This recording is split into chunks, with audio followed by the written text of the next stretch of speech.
Papa Stour's very unique in its geology and its geography, but I suppose because Shetland has other remote rural communities, we spent generations being sort of an afterthought at the back end of nowhere. Many people are incredibly fortunate in the UK to live in a location where they do have good connectivity and they can be sure that that connectivity is there for them in an emergency. In an incredibly beautiful location like Papa Stour, people don't have the same guarantees, and that's why we're seeking to improve the connectivity here today. Papa Stour was a traditionally crofting community with a bit of the fishing industry as well, but I suppose as technology advanced, people moved away because they were able to. You need the infrastructure here to attract people, and I suppose connectivity is a huge part of that because it's a basic need for especially young people nowadays.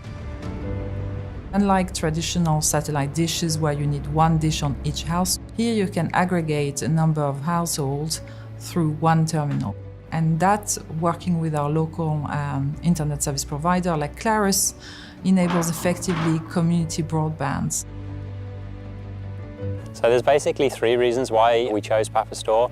First of all, it's an incredibly remote location. It's one of the most challenging places to reach in the UK. The second reason is because we are a long way north and we're testing the capabilities of the technologies at this parallel of the Earth. And then the third reason is that there is a community here already.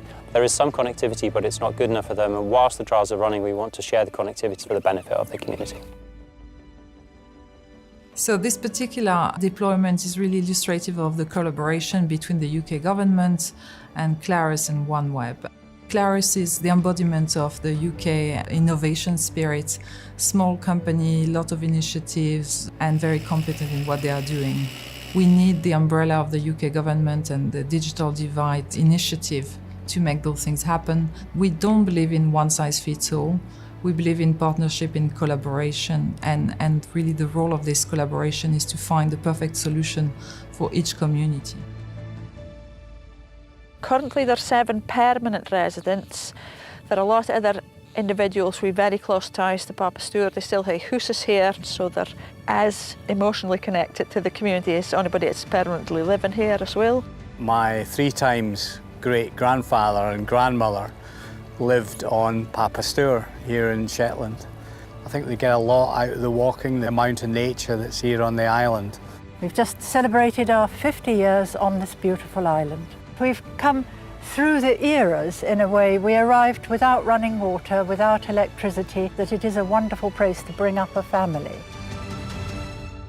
The terminal being installed is a new piece of equipment. It's an antenna from a company called Migrated, and it works with the OneWeb constellation. As soon as the connection is live, we should see the community being able to come to the community hub here, which is a mothballed school facility, and use that connectivity. It's been really good getting the network up and running. It's pretty much plug and play, to be fair. There's not really much to do for the tech side. The Migrated it's ideal because you can literally fit it in a van. Other stuff is like big towers and stuff. It's not as portable as these. It's a real achievement, launching 630 satellites, 44 ground stations around the world, working relentlessly over the last 10 years to make this happen.